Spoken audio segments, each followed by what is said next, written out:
Unfortunately, we Muslims, we are very backward as far as media is concerned. Our technology,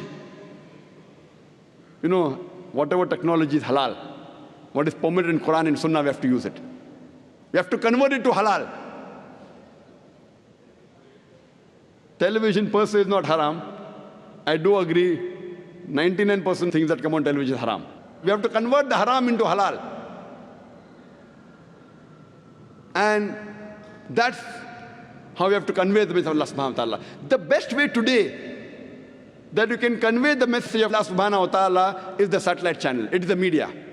At least we can give shahada, we can tell on the day of judgment to Allah subhanahu wa ta'ala, at least we tried our level best to let the message of Islam reach every home, or at least as many homes as possible. And alhamdulillah, summa alhamdulillah, since 3.5 years after the launch of Peace TV, now the viewership of Peace TV is more than 100 million. Alhamdulillah. People may be wondering that, why are there so many cameras? People are saying, why 12 cameras required? One lecture, one man, 12 cameras. One man and 12 cameras.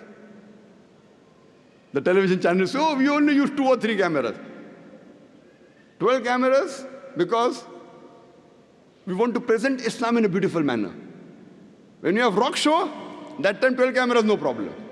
When Dai gives a lecture, why only 2 cameras?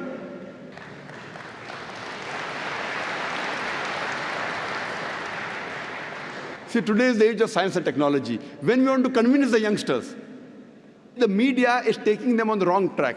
We have to use the same media to get our youngsters on the right track, from wrong track to the right track. And believe me, we know, I agree, that majority of the media is haram. But as long as we don't break any rule of the Sharia, of the Quran and Sahih Hadith, we can use this media to the benefit of the spread of Islam.